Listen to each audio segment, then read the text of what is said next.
Right, Tom, a big week at York so far, and Friday looks no different. You kick off with Lil, it looks like a really nice chance for you. Yeah, she started off life in perfect fashion, winning her first and only start. She didn't win by very far, but as with ours, as always, some of the lodge horses, they just have a nice educational ride first time, and she looked a little bit green once she was in front late. I jumped on her the other morning. She was going to run in the Pretty Polly, and we just felt like a mile and a quarter, first run of the year, new market. It was a small field, you weren't guaranteed pace. Just didn't feel like the right sit for her. Hence switching back to tomorrow. A mile, nicer place to start, but she felt really well, and she's a lovely filly for the season ahead for the Wiggins. She's impeccably bred, so hopefully she can go and follow into what she's meant to do on pedigree. Yeah, exactly. You say she's really nicely bred. It'd be a good place to kick off here then, won't it? Yeah, absolutely. And look, William loves targeting his nice horses here. It's just I'm glad you said that, yeah, not me. Look, it's a good place to reintroduce them and introduce them back to racing. We've had some very, very nice winners here, and look, it's a class race course. You get beautiful ground. Rain's going to be interesting today. How that affects tomorrow, don't think it's not going to be too extreme. Even if we do get a bit more, but just lovely place to be coming with nice horses. And another nice horse, Desert Treasure. She's a really nice filly. Goes in the 440 tomorrow, the 5 furlong handicap, 2 from 2, and looks to have another big chance tomorrow. Yeah, she was class last year. Just a really fun, tough, hard-knocking filly. Like I say, perfect 2 from 2. She showed loads of speed and a tenacity to win.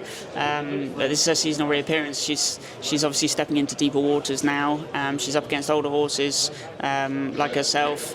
I haven't sat on her or seen her to know whether she's grown an awful lot. She was quite small, but would be something that would bother you less with sprinters not being overly big. You just hope that they sort of thicken out into themselves and strengthen up a bit.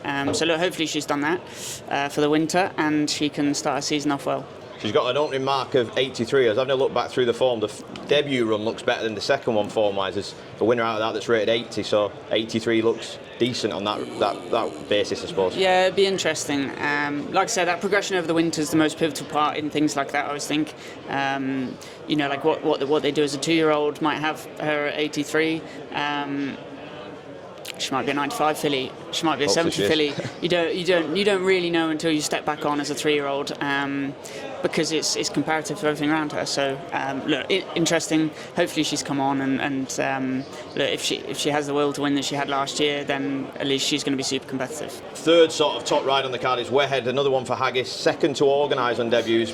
Been smart since. Looks a nice bit of form, but it's a hot race with portcullis in there for the King and Queen. Yeah, like I say, a hot race.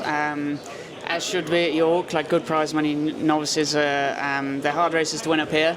I was actually really impressed with him first day. I didn't ride him, but watched him, and the race was a little bit scrappy. He looked like he was learning a lot on the way through. He got sort of carried off and away, and then left by himself. And the winner sort of came and ran him down. He didn't look like he really fully knew how to go about his job. I'm sure he'll have learnt a lot from it, and can take that experience and put it to good use tomorrow with a bit of luck. You got a nice long straight here. Be interesting to see that progression from first to second run.